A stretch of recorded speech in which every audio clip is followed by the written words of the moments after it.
Good morning, Life Giver Church! Tatayo po tayo lahat. Sabihin mo nga sa katabi mo, it's worship time. Worship time. Amen. Let's close our eyes. Let's pray. Father, thank you for this morning you've given us, oh God. Thank you for another time, Lord, to worship you like never before. And this morning, Panginoon, may these words of praise and worship be a pleasing aroma to you, Lord God, as we lift our voices in praise. In Jesus' name we pray. Amen. Come on, let's sing this.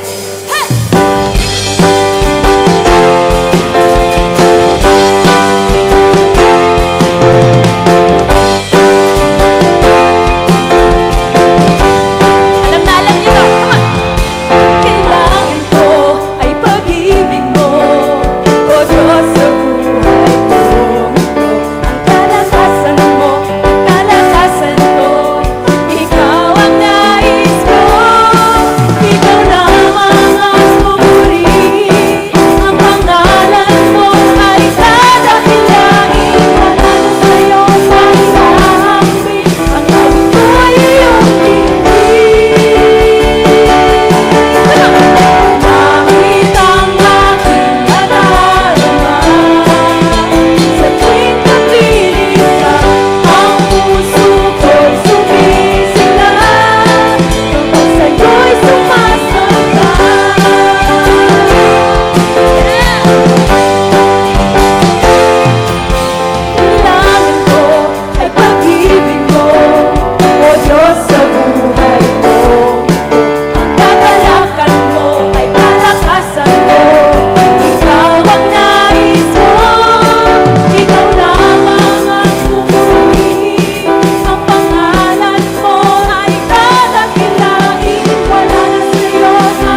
Good morning po, Life Giver family. Ako po si Elizabeth from Life Giver Camias po under Coach Helen Chua po. And I am here po to share my short testimony that will revolve around faith and believing God's miracle and trusting in the Lord. Way back December 2020, yung anak po namin ay nagkasakit ng leukemia or cancer po sa dugo at the age of 3. Hindi po siya simpleng leukemia lang dahil high risk po siya. At yung kanyang WBC po ay umabot po ng 400 plus. And he was in the ICU for 9 days. And during that time po, binagsakan po kami ng mundo knowing that our son had leukemia. Nag-start po ang anak namin ng chemo protocol month of January 2021. And then first day po of chemo po ay nagkaroon po siya ng extravasion injury kasi pumutok po yung ugat niya sa kamay na naging cause ng surgery po niya. Apat na beses po inoperahan ng kamay niya dahil lagi po siyang namamaga at hindi po gumagaling yung chemo. Ay yung sugat po dahil sa chemo. Another pain po yung ini-endure ng anak ko bukod po sa chemo and injury. May TIT pa po siya sa spine. Halos 2 weeks or 3 weeks po. At yung bone marrow po every 2 months. Then tapos iba po yung iniisip namin panggastos sa hospital. That time po, dahil sa sobrang stress at pagod, nagreklamo po ako sa Panginoon. Then God spoke back to my heart and said to me, mas malaki po siya compare sa akin at sa nangyari sa amin. Then, when I heard po that words, I remember po Job's life. At Job's life po, yung nagrereklamo po siya sa Panginoon. After that realization po, I humbled myself to God, repented, and surrendered my life to Him. Then, fast forward po, December 2021, natapos po namin yung protocol ng chemo. Then my son started maintenance and undergone cranial radiation therapy for 8 days sa UST. After that, akala po namin tuloy-tuloy na yung maintenance. Not until March 6, 2022 po. Bumalik po yung cancer niya at aggressive po dahil bukod sa nag-positive ulit yung bone marrow, ay nagkaroon pa po ng CNS relapse. Then we started again chemotherapy treatment protocol relapse. But we keep on trusting God that He will do miracle po sa buhay ng anak namin. We hold on to His promises that I will never leave you nor forsake you. Then month of April po, 2022, yung biyanan ko naman po ay namatay for the dialysis complication. And during that time po, my son was also in the ICU. Grabe po yung pain, but we keep on trusting and believing that God would do miracle. And true enough po, nakalabas po kami ng hospital na masigla ang anak. But then, October 10 po, 2022, my son was admitted again in the ICU. But this time po, yung WBC po niya ay nag-900 plus until umabot po ng 1,000. And it was another relapse. But in our situation po, God intercede. He do miracle. Na mismong doktor po niya nagtaka kasi sa sobrang taas po ng WBC ay masigla pa rin po yung anak ko. And then from 1,000 plus po that time ay bumaba po siya ng 18. Then akala po namin tuloy-tuloy na, not until po tumaas po ulit. The hardest part po as a parent is yung maririnig mo sa mismong doktor na wala na po silang magagawa sa kondisyon ng anak namin. Palliative treatment na lang ang kaya nilang maibigay sa patient. And that time po, sobrang bigat. Parang mas malaki pa sa mundo ang binagsak namin. Unfortunately po, our son died as December 1, 2022. And through that happened po, although it happened, may joy pa rin and peace sa puso ko. We never stop believing that God is a miraculous God. Even though hindi namin nakuha yung gusto na milagro mula sa Panginoon that time, we never stop giving to God. At alam niyo po, God sustained us financially from day 1 ng sakit ng anak ko until nailibing po siya. And almost 2 years po kami nakikipaglaban sa sakit ng anak namin. And imagine po yung gastos sa hospital. Hindi rin po halos nakapasok ng trabaho yung husband ko. But nakaka-amaze po si God dahil during those time po, binigyan niya kami ng maraming opportunities online. At yung mga tao din po ay nagbibigay po siya to help us. We are overwhelmed po sa kabutihan ng Panginoon. Also, kahit na online kami na nag-a-attend po sa Life Giver, nag-join po kami sa 36-month pledge in 2021. At ang naging bunga po ng pagbibigay ko po sa Panginoon is ang spiritual life po ng asawa ko. He surrendered his life to the Lord last year po. At naging parte po siya sa life group. At ako naman po ay nakipagsimula po to serve under the production ministry. Grabe po ang Panginoon. At marami po akong natutunan sa lahat ng magandang nangyari at masasakit na nangyari sa buhay ko. Pero ang lesson po na gusto ko pong maiwan sa inyo is faithful po ang Diyos. Ano man ang mangyari, ano man ang sitwasyon, ano man ang pinagdadaanan mo, faithful po ang Diyos. Kaya sana tayo rin magtiwala at magpatuloy at magbigay sa Kanya. And now po, alam ko po na ready na po kayong magbigay. Kaya, let's pray po. Diyos namin na dakila at makapangyarihan sa lahat. Panginoon, maraming salamat sa katapatan at sa lahat ng biyaya na ipinagkaloob niyo po sa amin. Panginoon, sa oras na ito, ang lahat po ay nagbibigay sa iyo. Dalangin po namin na ito ay maging magandang handog, Panginoon, Lord God. Lord, dalangin ko po, nabuksan niyo po ang pintuan ng kalangitan para sa biyaya, Panginoon, Lord God. Biyaya, Panginoon, na matagal na po nilang hinahintay, Panginoon, na dumating, Panginoon, Lord. Nakikita niyo po ang puso ng bawat isa. At dalangin ko po na kahit na ano pong ini-offer nila sa iyo, Panginoon, Lord God, sa oras na ito po, Lord God, ay pabango na papunta sa iyo, Panginoon, Lord God. Maraming salamat po. Dakilain ka at purihin at sambahin sa matamis na pangalan ng Panginoong Jesus. Amen.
Nag-preach si Bishop, grabing awakening, even I was really awakened nung sinabi niyang mahalaga ang Sundays. Sabi niyo nga, mahalaga ang Sundays.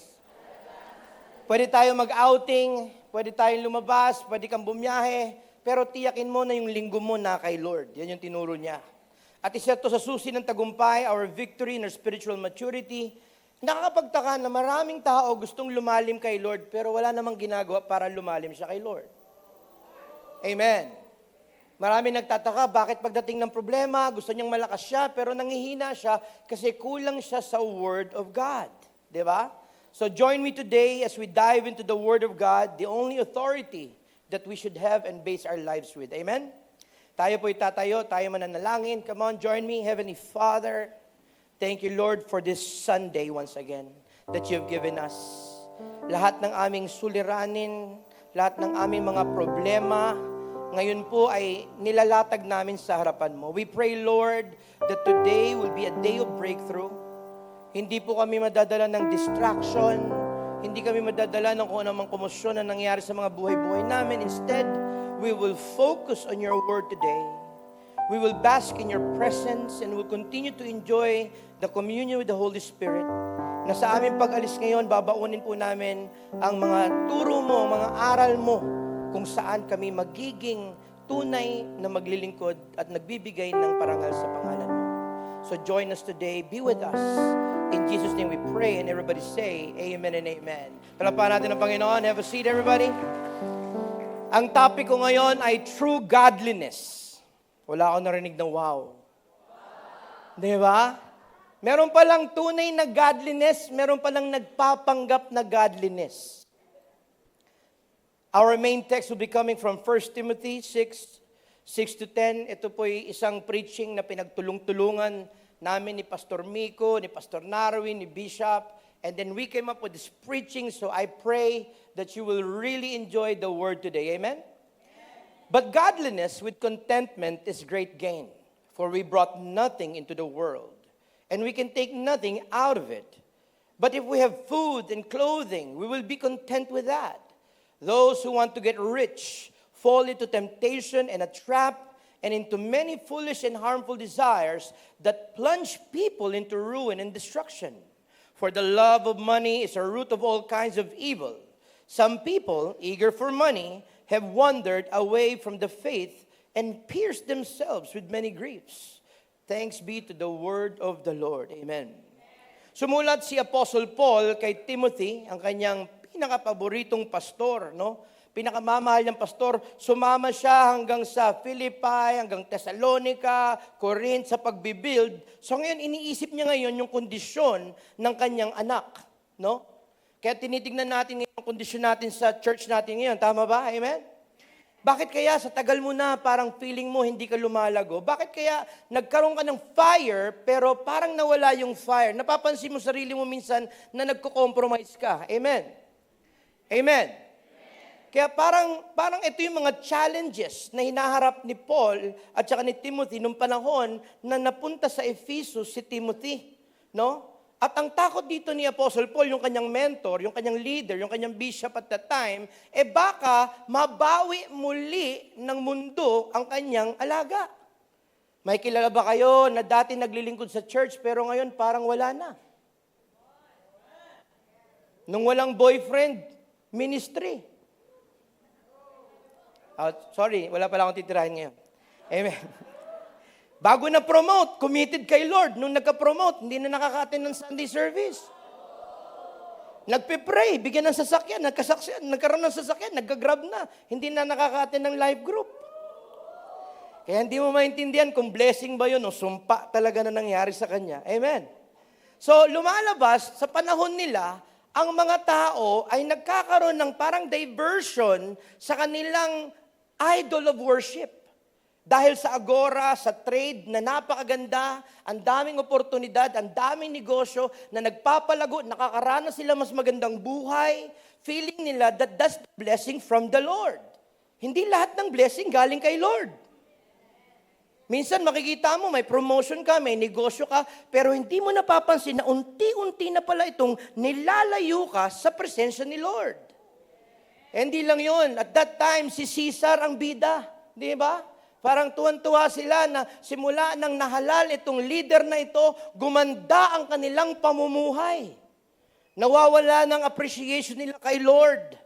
Kaya sa unang sulat niya kay Timothy, mabigat ang kinokombat na mga issue ng mga Christians noon. Kaya kung babalikan natin yung chapter 4 before this sa 1 Timothy, sabi that in the later times, some will abandon their faith. Akalain mo, ando dun ka na sa presensya ni Lord, nang wala ka pa? Anong nangyari? Many will follow deceiving spirits and demonic teachings. Ang daming mga false doctrine, ang daming mga false prophet, ang daming mga katuruan na magyayakag sa kanila palayo sa Panginoon. At yung mga panahon ng Hudyo at mga Hentil, nagkakaroon sila ng incorrect assumptions of the law.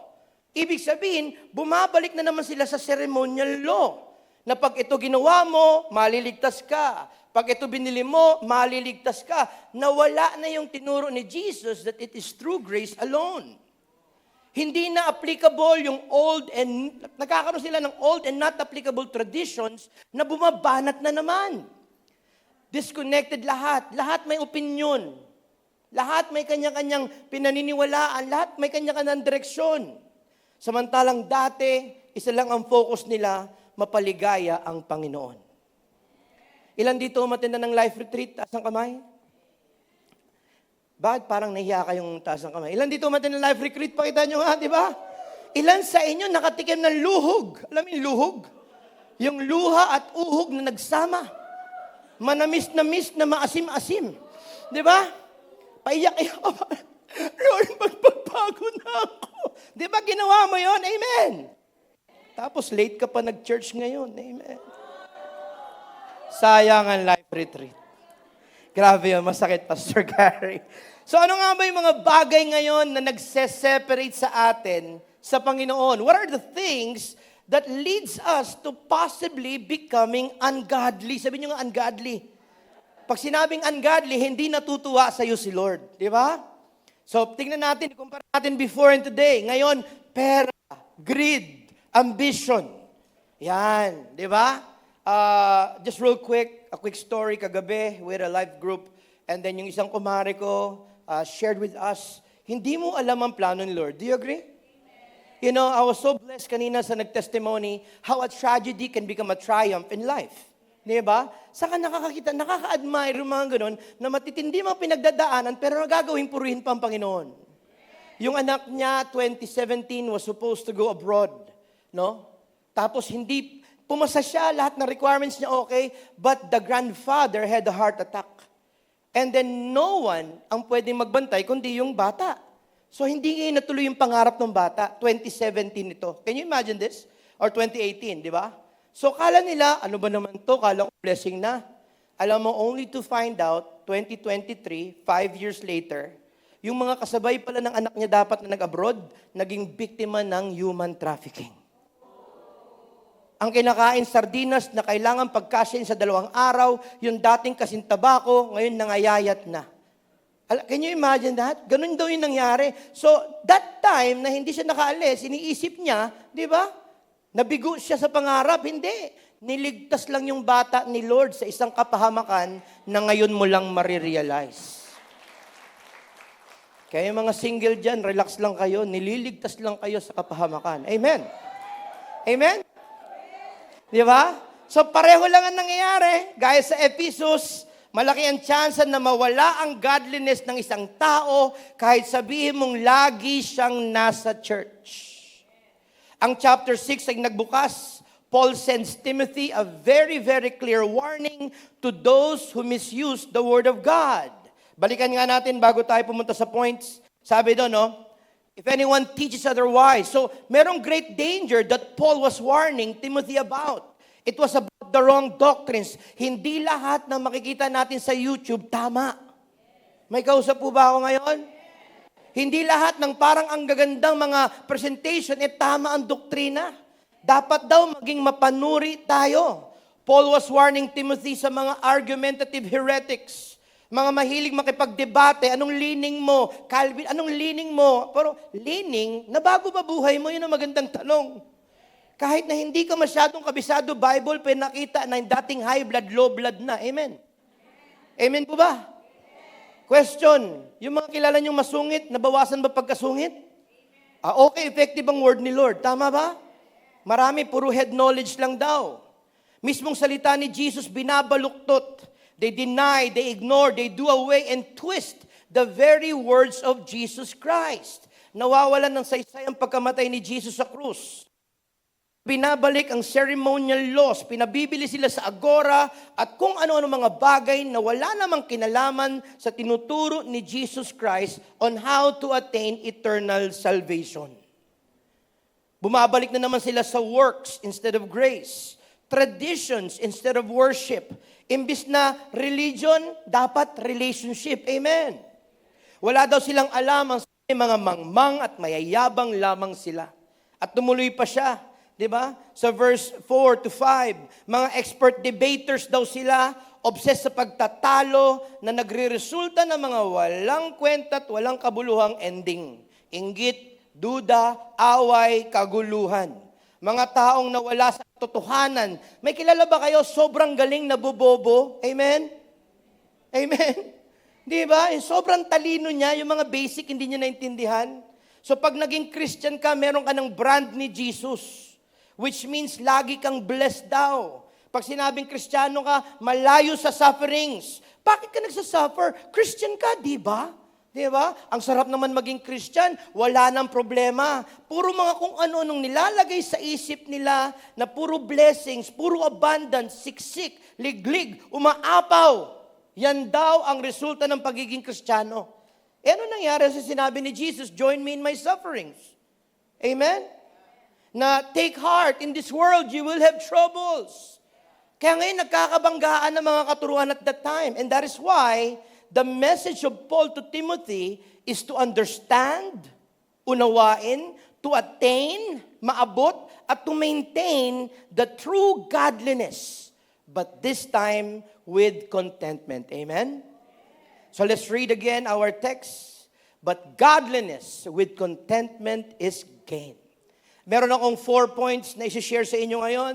So if you have your pens and paper ready with you, join me. At ang unang point natin is number 1, the true gain of godliness. Diba?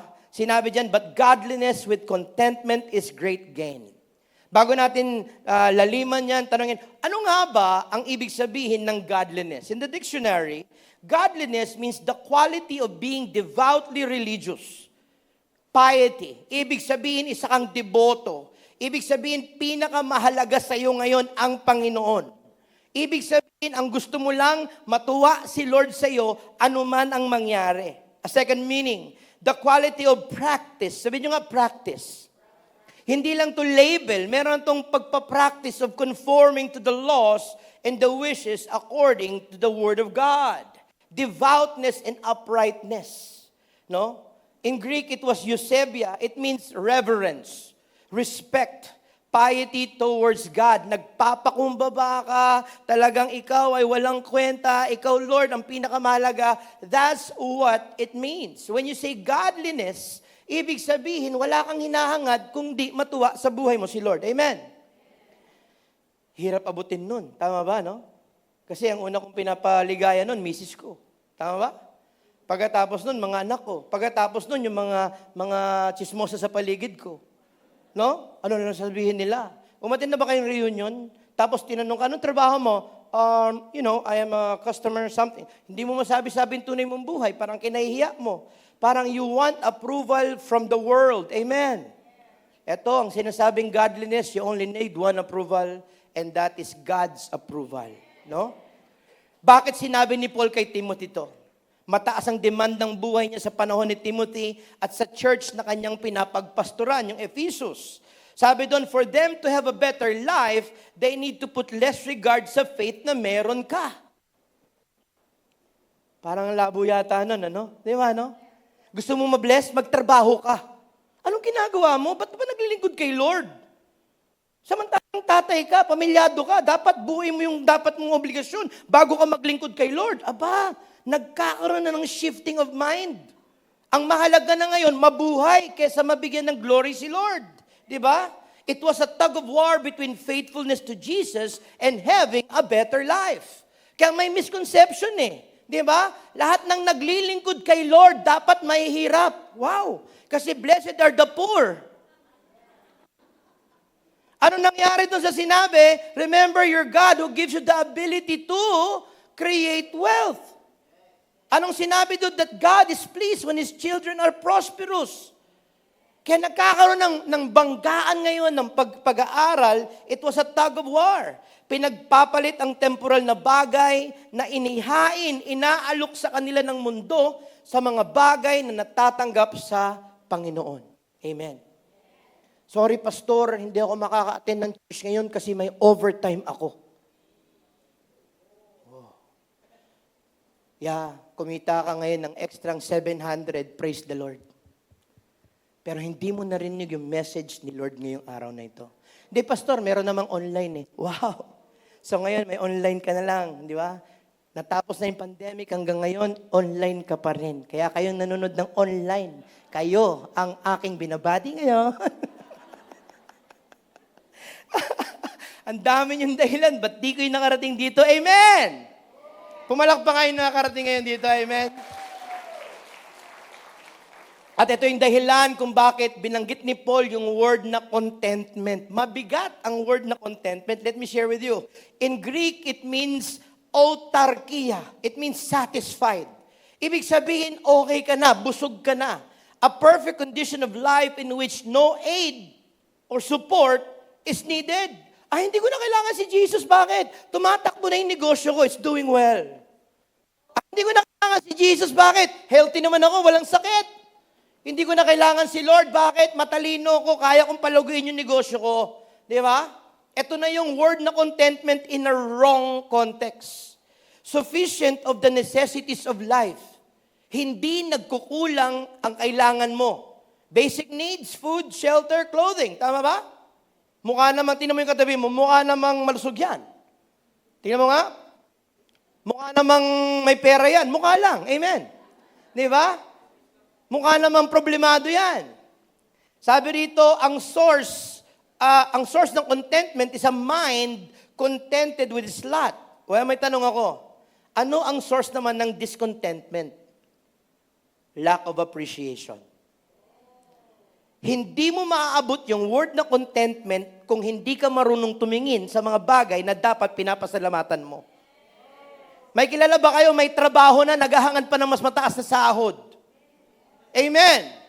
Samantalang nung wala siyang trabaho, masipag po ako. Opo, lahat gagawin ko. Opo. Nung nagkaroon ng trabaho, tumamad. May kilala ba kayong ganun? Amen. Kabago-bago lang sa trabaho, gusto ma-promote kagad ng manager. Siyempre, hindi ikaw yun. Ibang church tinutukoy ko. Di ba? Hindi ka makontento na wala kang asawa. Amen. Ayaw mo nun, wala kang kaaway araw-araw. Amen. Di ba? May isa nga akong kausap. Alam mo, pastor, maraming salamat. Wala pa akong girlfriend. Bakit? At least wala akong gagastusan. Di ba? Ang ganda ng pananaw niya. Di ba? Sa ministry. Di ba? Nakontento ka ba sa ministry yung binigay sa'yo? O nagre-reklamo ka dahil pasaway ang life group member mo? Sumusulpot lang pag libre siya. Ikaw naman, gusto mo mag-give up. Bakit? Sinukuan ka ba ni Lord? Discontentment sa buhay. Di ba? May kilala ba kayo ng mga anak? Ito na naman kami. May kilala ba kayo ng mga anak? Binigyan na ng cellphone, naghahanap pa ng iPhone. Amen. Di ba? Ma, 2024 na, kailan mo papalitan cellphone ko? Tuition fee nga, hindi pa mabuubo. Cellphone pa gusto mo. Di ba? Parang laging may kulang. Do you agree? Di ba? Contentment should be partnered with godliness. Wow. Di ba? Kasi pwede kasi makontento naman, pwede ka makontento, pero hindi ka pala godly. Pwede ka palang okay na sa buhay. Hindi, okay naman ako, ligtas na ako eh. Di ba, okay na ako. But you're not saved just to be saved. You're saved so that others can be saved. Amen. Pwede pala na ikaw ay okay ka na sa spirituality mo. Hindi, nag-church naman ako, nagpe-pray naman ako, nagla-life group na naman ako, pwede na ako doon. Pero sinasabi rito, contentment should be partnered with godliness. To be content with what God provides and supply to us. Malupit yung sinabi diyan kanina, di ba? Sinabing gain. Sabi nyo nga gain. Di ba? Sabi, great gain. Ano bang ibig sabihin ng gain? Tinignan ko yung meaning, to obtain or secure something that is desired. So, ibig sabihin, godliness is contentment with great gain. Ibig sabihin, naabot mo na. Naabot mo na yung security na hinahanap mo. Pangalawa, increase the amount. Ibig sabihin, gumaganda ang buhay. Meron kang nahihita. Ang tanong, Simula ba nang ikaw ay sumuko kay Lord, sinuko buhay mo, meron ka bang nahita? Meron ka bang napala? Meron ka bang natamasa? O parang utang na loob ang pag-worship mo sa Kanya? Tama po ba? Kaya ito ngayon yung kinukombat dito ni Timothy sa harapan niya na tinutulungan siya ni Apostle Paul. Back then, to be with God is the ultimate goal. Back then, they feed in the synagogues with the Word of God, but that was back then. Today, we feed on our culture, the generation that we are in, di ba? Ang tinuturo sa atin, ibang kabaligtaran. Sabi ng Bible, magpatawad ka or else hindi ka patatawarin. Sa panahon ngayon, patatawarin kita pag ready na puso ko. So, sinong nasunod? Ikaw ba o si Lord? Nagpipray ka for the Holy Spirit to move. Sinabihan ka, pero gagawin mo pag libre ka lang. Tinuturuan tayo ngayon that there is more to life. Tinutuluan tayo to fight for equality and fairness. Nawala na yung magpasakop sa asawa. Bakit? Pareho lang naman kami may karapatan. Wow. Di ba? Kung kaya niya akong sagutin, sasagutin ko din siya. Kung nagawa niya sa akin, gagawin ko rin. Yan ngayon ang tinuturo, an eye for an eye. Tinuturuan tayo to negotiate for more than what you deserve. Natutuwa nga ako sa mga aplikante ngayon na naghahanap ng trabaho, wala pang pinapakita, ang taas ng hinihiling. Amen? Amen? Hindi marunong mag-negotiate. Feeling nila, sobrang galing nila na wala na yung humility, umiiral na yung abilidad nila, hindi na yung grace ni Lord. Ito pa, malupit sa panahon natin ngayon, to ask for the impossible and to reach the impossible dream. Di ba? Ganun na yun eh. Kaya mong abutin lahat ng pangarap mo. Huwag ka muna maglingkod. Bata ka pa. Anong nangyari sa deep benching natin? Anong nangyari na habang bata, tinitrain natin? Anong nangyari that if we don't disciple, the world will disciple them? Anong nangyari doon? Hindi. While you're young, mag-abroad ka, maghanap ka. Ang daming tinuturong mali in terms of our... That is gain beyond what we deserve. Alam mo, ang tunay na tagumpay, nalapit ang pamilya sa Panginoon. Ang tunay na tagumpay, maligaya ka sa presensya ng Diyos. Amen po ba? That leads me to point number 2. The genuine realization. Sinabi dyan, no, sa verse 7, for we brought nothing into the world, and we can take nothing out of it. Pag sinabi bang realization, anong ibig sabihin nun? Ang ganda ng meaning sa totoo lang. Realization. Nilagyan ko ng genuine. Ibig sabihin, tunay na naunawaan, tunay na naintindihan. Okay?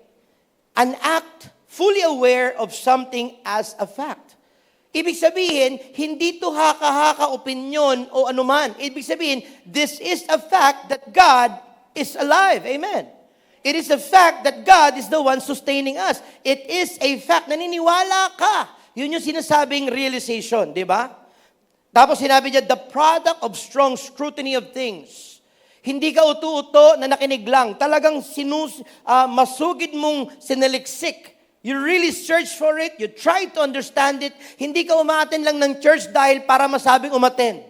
Umaten ka para, ano ba yung tinuro ni pastor? Ano ba yung sinabi ni bishop? Ano ba yung natutunan kay revel? Ano ba yung iniisip mo? Yun yung ibig sabihin na nagkakaroon ka ng point of realization. Di ba?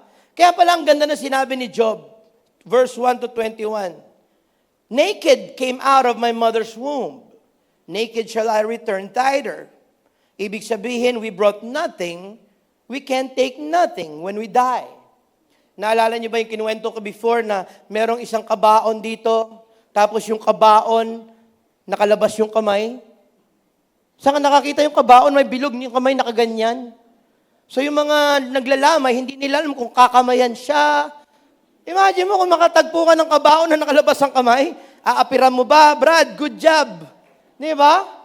Alam mo, kung tutuloy ka, makikita mo dun sa header nung ataol, nakalagay dun, sa dami-damit, milyon-milyong pinundar kong negosyo at pera, wala pala akong babaunin. Kaya kahit anong gawin mong pagpapayaman, Brad, pag ikaw namatay, wala kang mababaon. Amen. Kaya ngayon pa lang, ibigay mo na yung security code ng ATM mo sa asawa mo. Mami, 115776. May 2,000 pang natitira doon. Diba? Ibig sabihin nun, anuman ang iyong makamit, mapundar, mga bagay-bagay sa mundong ibabaw, ay hindi mo tumahawakan, mabibit-bit, and that is a fact. That is what you need to realize. I was speaking to someone last night, sabi niya, grabe, isang idlap kanina, yung pinagpipray ko kanina, ang aga-aga, may tumawag sa akin, Pastor, pag-pray mo ako, kahapon ang lakas-lakas ko, ngayon, hindi na, may sakit na ako, dadali na ako sa ospital. Sabi ko talaga, ano nangyari? Isang idlap lang, pwede kang kunin ni Lord. Sabi mo sa katabi mo, kukunin ka ni Lord. Kaya lang wag magmamadali, amen? Di ba? Hindi ka nga handang dumating. Dapat handa kang umalis ng wala din. Amen po ba? Kumbaga, Brad, you were brought into this world with nothing. Be grateful for what you have. But be ready to take nothing with you when it's your time to go. Be grateful for both the small and the big things. But be ready to leave the world without them. Nakakalungkot na katotohanan, anuman ang empire na mabuo mo, anuman lahat ng yan na mapundar mo, anuman ang mataguyod mo at maitayo mo, pag nawala ng hininga mo, hindi mo siya madadala. The temporal life is nothing but temporary. And the eternal life is surely everlasting. Anong ibig sabihin nun? Mark the words, be wise and prepare for the longest journey of your life.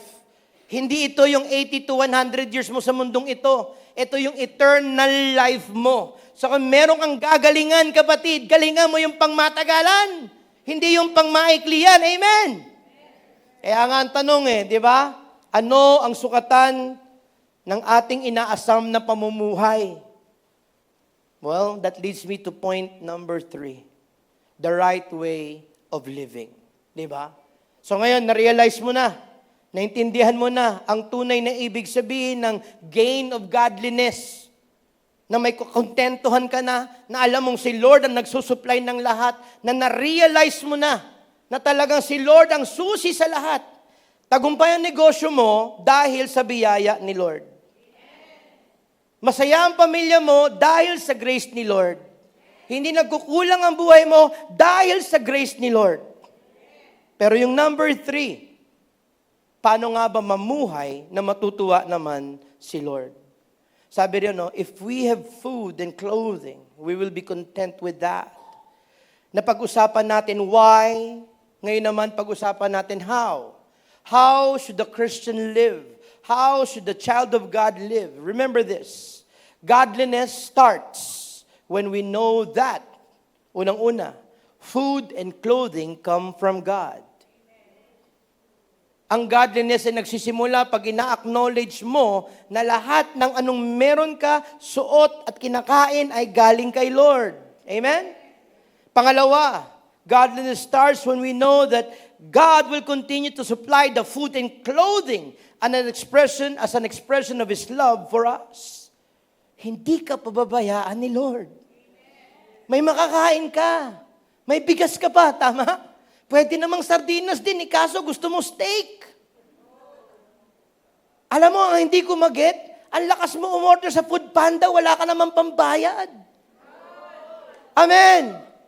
Tingin ka ng tingin ng Shein. Shein ba yun, mami? Shein? Tingin ka ng tingin ng Shein. Ang dami mong ini-scroll. Samantalang tights ka, hindi ka nagbibigay. Nakuha niyo ako, di ba? Ang lupit, di ba? Kasi bakit? Hindi ka nakatingin na si Lord ang nagsusupply ng lahat. Alam mo, kung ganun yung pananaw mo, grabe, sa bawat biyayang mata mo, sabi mo, God, thank you Lord Wow, thank you Lord Iba yung appreciation. Godliness starts when you know that whether the supply is small or in large amount, it is the daily miracle and allowing of God's power in our daily lives. Grabe to. Maliit man ang biyaya, malaki man ang biyaya, sabi mo, Lord, thank you sa milagro ngayon. Ngayon yung isang tao na ang tagal na walang trabaho, nagkatrabaho, wala ngang hallelujah. Nakikiramdam pa sa bago niyang trabaho. Hindi marunong mag-appreciate. Dati nun, hindi ka nagkakasakit. Ngayon nagkasakit ka ng konti, nagdududa ka na sa nangyayari sa'yo. May kausap ba ako ngayon? Huwag mong kalimutan, dati naglalakad ka lang, ngayon may motor ka na. Huwag mong kalimutan na bago ka nagkamotor, hikahuskat, wala kang ang pan-tricycle. Yung stage ng buhay mo, dapat nakikita mo yan na si Lord ang patuloy, sabi nyo nga patuloy? Si Lord ang patuloy na nagsusustain ng buhay mo. Si Lord ang napatuloy na nagpapalakas sa'yo, mami. Hindi ang mga supplements ninyo. Hindi ang mga vitamins ninyo. Nakuha nyo ako? At meron akong kukorektahin sa sinabi ko. Lagi ko sinasabing, happy wife, happy life. Tama? Mali. Sabihin nyo nga, mali. Repeat after me. Happy house is because of a happy spouse. Ulitin natin, happy spouse, happy house. Hindi lang nakasentro sa happy wife. Lagi na lang wife ang masaya. Dapat spouse pala. Amen. Pumalakpak ng disipulos! Suportahan nyo naman ako rito, mga mister. Di ba? Araw-araw na ginawa ng Panginoon ay araw-araw na milagro sa buhay mo dahil mahal ka ng Diyos. Araw-araw na wala ka sa ospital ay araw-araw na milagro ng Panginoon sa buhay mo. Araw-araw na tumatakbo ka, mga palakpakan natin ng Diyos. Di ba? Araw-araw na tumatakbo negosyo mo, marami mang problema, salamat sa Diyos may negosyo ka pa rin. So dapat itama natin yung pananaw natin dun sa bagay na yon sa ating pamumuhay. Christianity is not a label, Christianity is a lifestyle. Amen? Allow God, thank God, and expect God. Be expectant that God will continue to do good things in your life. Sa mga life group nga sa amin sa life group, anong unang kong ginagawa? Alright, go on, share with us the good, anong mga praise item ninyo. Nakakalungkot. Kasi walang gustong magbigay ng praise item.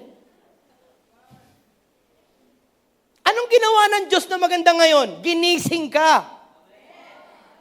Anong ginawa ng Diyos na maganda ngayon? Buo pamilya mo.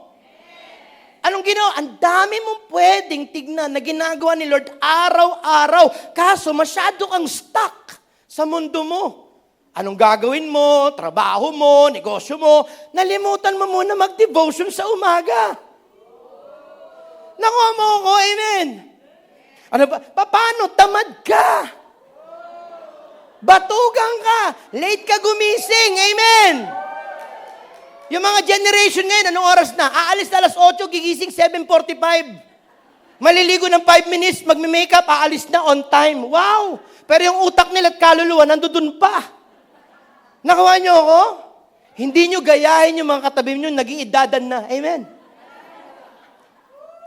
Sila yung mga tipong nagdidilig kahit umuulan. Inuunahan na yung tilaok ng manok. Sabi ng manok, kok! O, gising na ako. Hindi pa nabubuo yung kokorokok. Gising na yung mga yan. Di ba? Kaya kung anong meron ka ngayon, tandaan mo, galing yan kay Lord. Amen? Pero, sabi nyo nga, pero, ingatan mo. Di ba? Palaguin mo naman. Mahalin mo naman yung mga binibigay sa iyo ni Lord. Binigyan kang trabaho, pasalamatan mo si Lord, pero alagaan mo yung trabaho mo. Dahil maraming pwedeng pumalit sa iyo. Maraming nangangailangan ng trabaho, pero feeling mo superstar ka, kapatid. Nobody is indispensable in any business. Tandaan niyo yan. Amen? Mahalin mo negosyo mo. Pinagkatiwala sa iyo yan. Mahalin mo ministry mo, maliit o malaki, galing yan sa biyaya ni Lord sa buhay mo. Amen? Always remember, God is the sustainer of life in this world. It is not the world you're living in that is giving you life. Sino nagbibigay ng buhay mo? Si Lord. Sino dapat unahin mo? Si Lord. Hindi ang mundong ito ang dahilan kung bakit ganyan ka. Yan ay biyaya ng Panginoon na nararanasan mo dahil mahal ka ni Lord. Amen? Sabi mo sa katabi mo, mahal ka ni Lord. Kahit ganyan ka.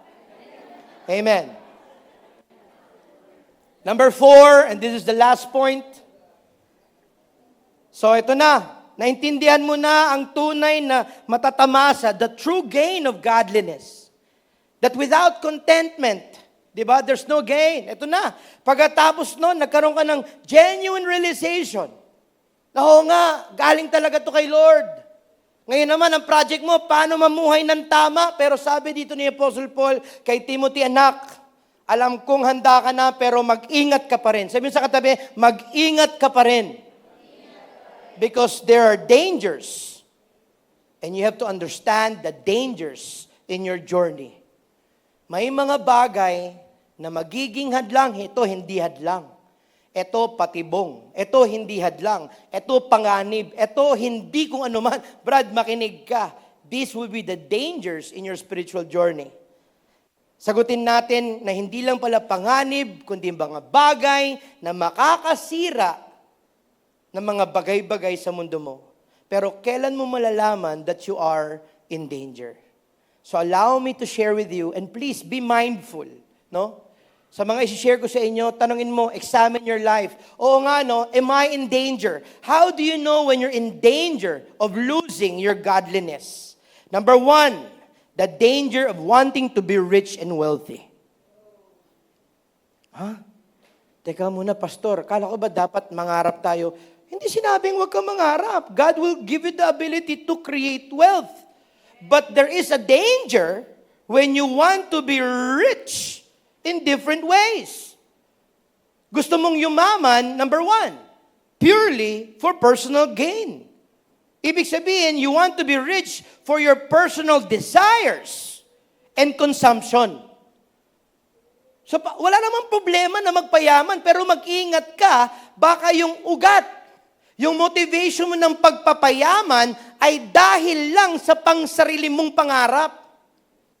Gusto kong malaman mo, kaya pinapalago ni Lord ang negosyo mo para maging blessing ka sa iba. Kaya pinapataas ang benta mo, tumataas ang commission mo. Ha? Para tumaas din ang blessing mo sa ibang tao. Amen. Ano man ang negosyo, sitwasyon mo, pinapalago ni Lord yan para maging blessing ka sa ibang tao. Pero kung ang pagpapayaman mo ay para lang makamit ang mga bagay-bagay na para lang sa'yo, for your personal desire, doon, delikado ka na. Ito yung tinatawag na patibong ng ambisyon. Kahit sa masamang paraan, gagawin mo, makamit lamang yan. Dahil sa ambisyon na yumaman, may pagkakataong mabulag ka sa katotohanan. Dahil sa ambisyon, masisira ang buhay ng tao. Dahil sa ambisyon, mawawala ang pareradod sa buhay. Dahil sa ambisyon, maiiwan ang pamilya. Dahil sa ambisyon, malululong sa bisyo. Dahil sa ambisyon, ang tunay na halaga ng buhay, kasama ang Diyos nawawala. Parang kwento ng buhay ko yata yun. Amen. Sa sobrang hangarin kong yumaman, well, I have good news for you. Pwede ba ako magbigay ng good news naman? Amen? Are you here, church? Come on, are you here, church? Pwede kang magpayaman kasama si Lord. At pwede kang magpayaman kasama ang pamilya mo.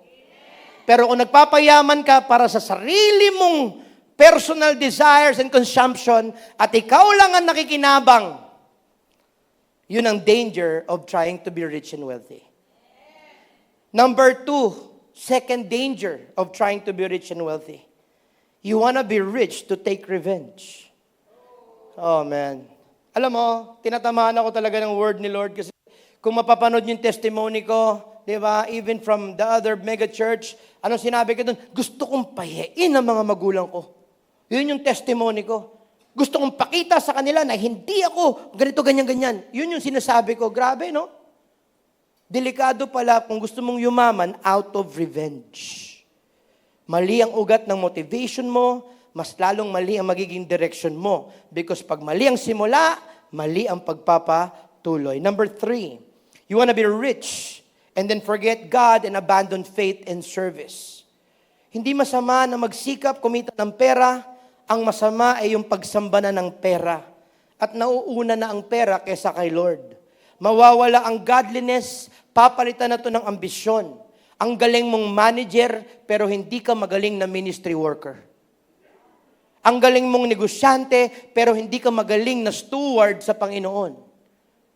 No amount of public success will equal to your failures at home and in church. So kapatid, wag mo lang galingan sa iyong trabaho, dapat ginagalingan mo rin sa serbisyo sa Panginoon. Amen? Diba? Kung dati on fire ka, naglilingkod, nung na-promote ka, lalo mong igtingan ang pagsiserve mo. Kung dati nung negosyo, pinalaki ni Lord, lalo ka magbigay kay Lord. Lalo mong laliman pa kay Lord. Amen po ba? At ang pangalawang danger is called the danger of being materialistic. Wala na mga amin dito. Ilan dito materialistic? Di ba? Parang nagtanong ko rin, ilan dito mga misis na maingay? Wala namang ganun eh. No? Wala namang tatas na kamay, ako yun. Kadalasan di natin inaamin to. But for the love of money is the root of all kinds of evil. Malupit ito. Ang patibong na materialism is love for money. Dahil dito makakagawa ka ng mga bagay na parang imposible. Pero gagawin mo, makamtan lamang iyon.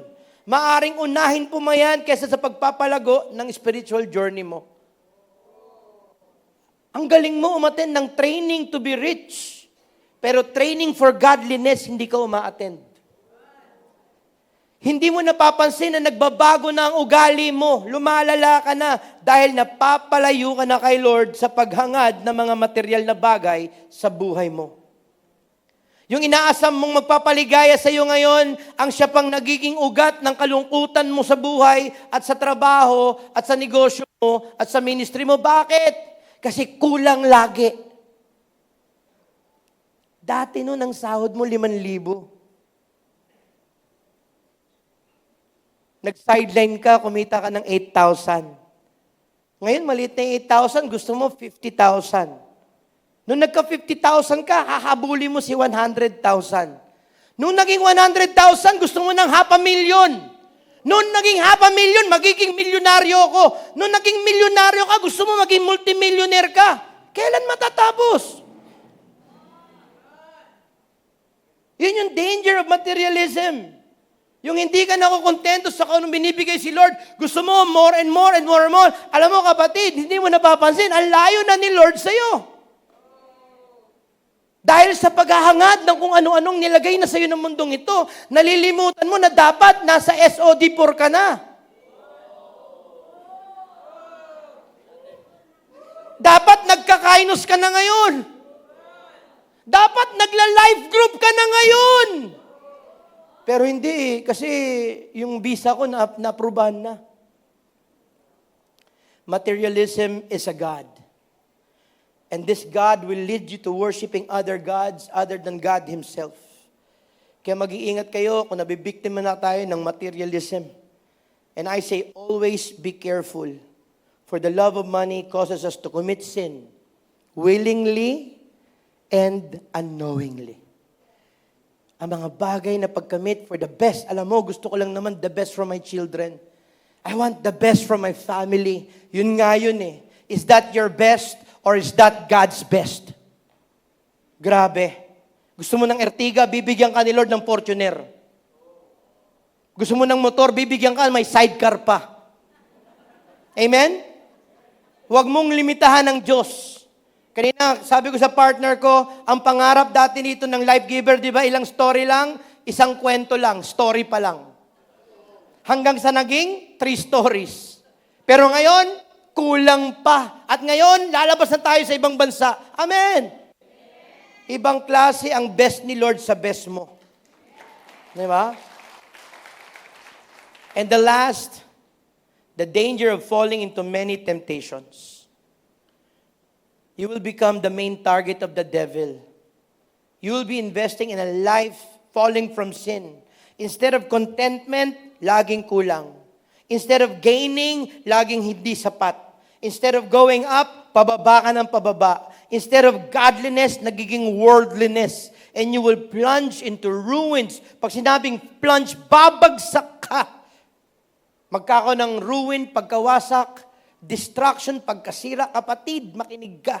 Habang binibless ka ni Lord, lalo mong tindihan ng pagsamba sa Panginoon. A life without God is a life bound for ruins and destruction. Puro ka praise God, salamat kay Lord.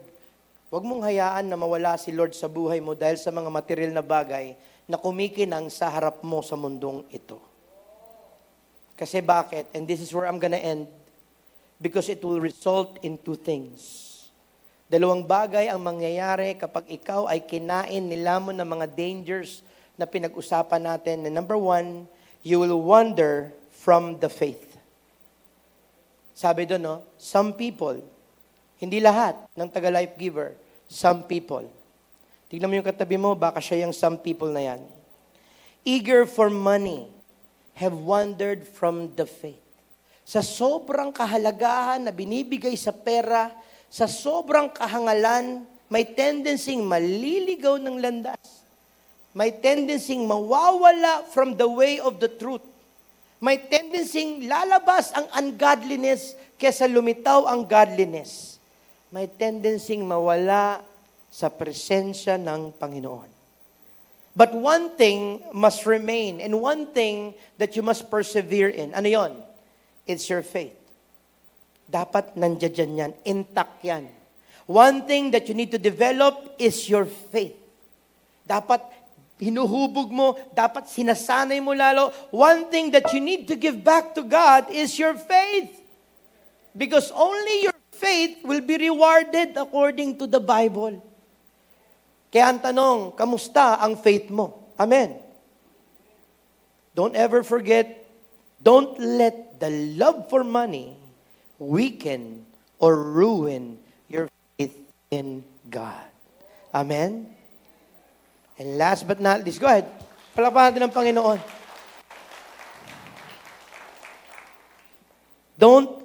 Don't let this happen to pierce oneself with many grief. Kasi sinabi niya, no, those who are eager for money will wander from the truth and pierce themselves with many grief. Diba? Dahil sa discontentment, dahil sa dissatisfaction mo that will never end. When will it ever be enough? Never. When will you stop the chasing? Never. When will you ever be happy and contented? Never. You will always be sorrowful. You're always going to be grieving, always falling short, laging kulang, laging extra mile. Lagi na lang yan for the love of money.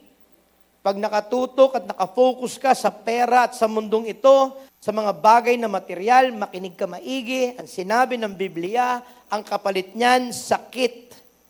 Mapanusok na sakit. Hanggang mamatay ka, puro hinagpis at kapighatian. May kilala ka ba kung kailang yumaman, naging miserable buhay? Naalala mo, nung malit lang yung bahay mo, di ba, sa sala natutulog, may dalawa sa sahig, di ba? Tapos pag may kumain ng saya sa inyo, ngayon nakatira ka sa mansyon, asan yung anak mo? Nasa kwarto niya. Eh yung isa, nasa kwarto niya naglalaro. Hindi na nga kayo nagkikita sa pagkainan. Kung po pwede lang ipag-praise, sana Lord, lahat ng bahay walang kwarto. Amen. Di ba? Kaya lang hindi mabubuo yung pamilya kung walang kwarto. Makakuha ng iba yon. Amen. Di ba?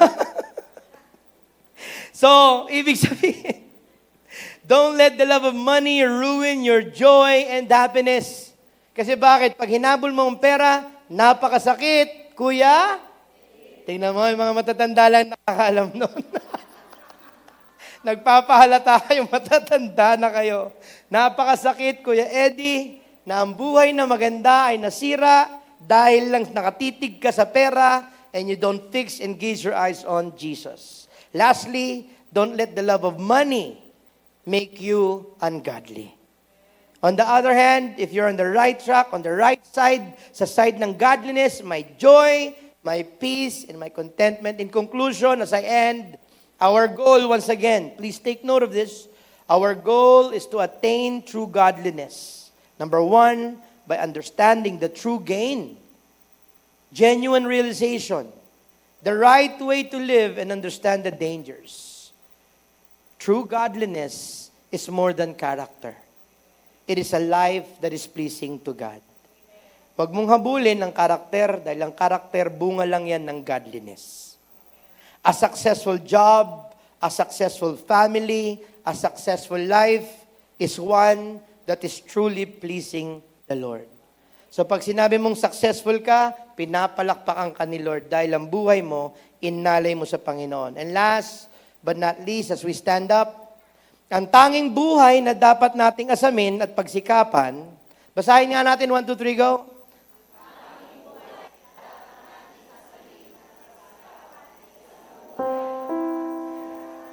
Amen. Let's all stand up. Na-bless ba kayo ngayong umagang ito? Amen. Diba? Come on, let's give God a nice clap there. You know? Ako nagpapasalamat ako kay Lord dahil hindi man tayo perpektong tao. Amen? May mga gaspang pa rin tayo, may mga bagay na inaayos pa rin sa atin. Pero alam mo, nagpapasalamat ako kay Lord dahil buhay ako ngayon. Nagpapasalamat ako kay Lord dahil kahit maraming problema, financial man o ano man, andito pa rin tayo, sumasamba sa Kanya. Ibig sabihin, hindi nagtatagumpay ang demonyo para pigilan ka sa pagsamba sa Kanya.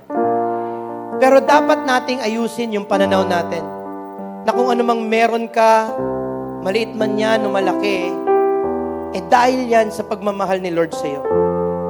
Maaring hindi mo pa naintindihan ang plano niya from day one. Ngayon, nandito ka ngayon, baka hindi mo naintindihan na meron siyang binubuong master plan sa buhay mo. Na ang ending pala, para sa'yo. God's best is always better and greater than our best. Pero dapat nating unawain na kaya tayo nagpapakabait, kaya tayo nagpapakatino, kaya natin sinusunod ang utos ng Diyos ay dahil mahal natin siya. Yun yung tinatawag na reverential fear. Na sana maabot natin yun, yung point na, Lord, sorry ha, nabigo kita kanina sa opisina. Lord, sorry ha, nabigo kita sa anak ko. Lord, sorry ha, sumagot ako sa mister ko. Yung sorrow mo ay hindi na godly sorrow, hindi na worldly sorrow. This is godly sorrow na. Kasi bakit? Naintindihan mo ang tunay na godliness ay dinededicate mo ang buhay mo, negosyo mo, pamilya mo kay Lord. Amen? At nire-recognize mo na lahat galing sa Kanya. Kaya pwede ba, kapatid, huwag mong masyadong galingan. It is when we are weak that we become strong if we allow God to work in and through our lives. There is a daily miracle happening sa buhay mo lagi. Sana nakamulat ka. Sana nakaabang ka sa milagrong ginagawa ng Panginoon sa buhay mo. Amen? Let's sing this song one last time. Close your eyes. I want you guys to feel the presence of God. Huwag mo palilimutan na ang buhay na meron ka ay buhay na pinahiram sa'yo. At yung tahanan na yan ay dapat maging banal. Come on, let's lift up our hands and let's sing this song.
may pinagdadaanan ka ngayong problema, maaring sinusubok ka ng Panginoon, maaring hinahamon ka ng buhay, sa pamilya mo, sa relationship mo, sa trabaho mo, sa negosyo mo, pero kapatid, sa araw na ito, kailangang iwanan mo yan dito sa trono ng Diyos.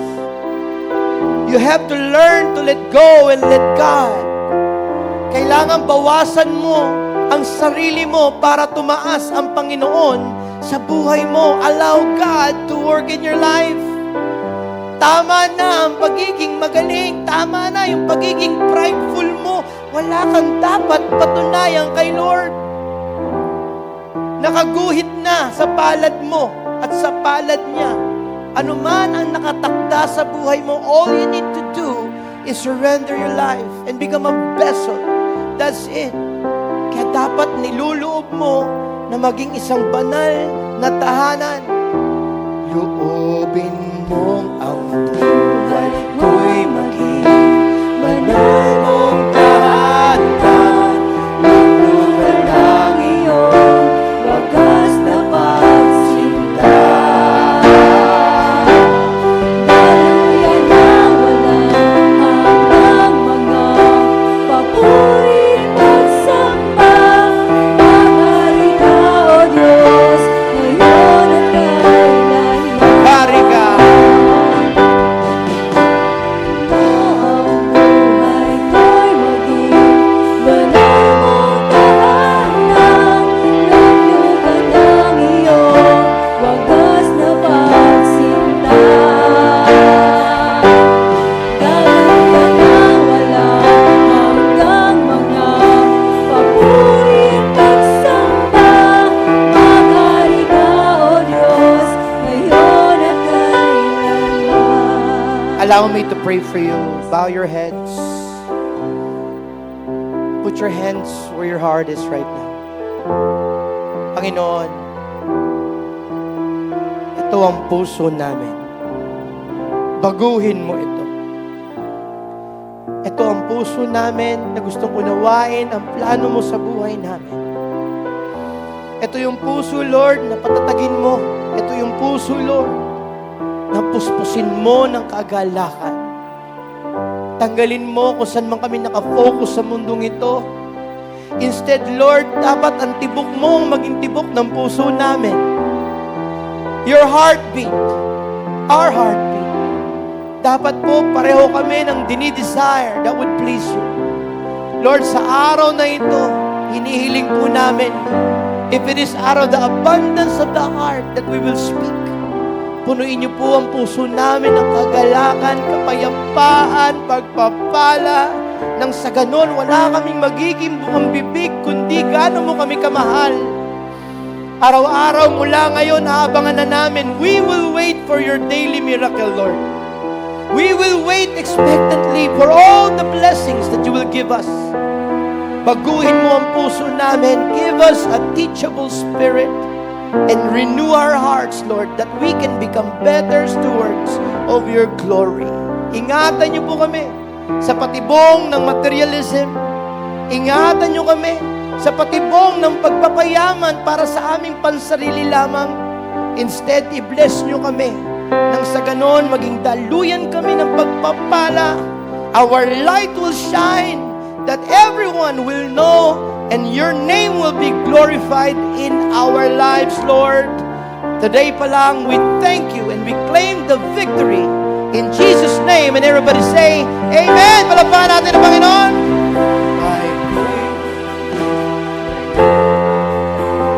Thank you, Doc. Thank you. Let's all stand up. Come on, everyone. Repeat after me. Sabi mo, mula ngayon, magiging better version na ako para kay Lord. Amen? May the Lord bless you. Come on, everybody, raise your hands. May the Lord bless you. May the Lord keep you. May the Lord make His face shine brightly on you. May His gracious unendingly be upon you. The Lord face His face towards around you and give you peace. May the Holy Spirit fill you and dwell amongst you and favor protection upon each and every one of you. Receive the blessing from the Lord and shout a big, big Amen! Good morning, Life Giver Church! Woo!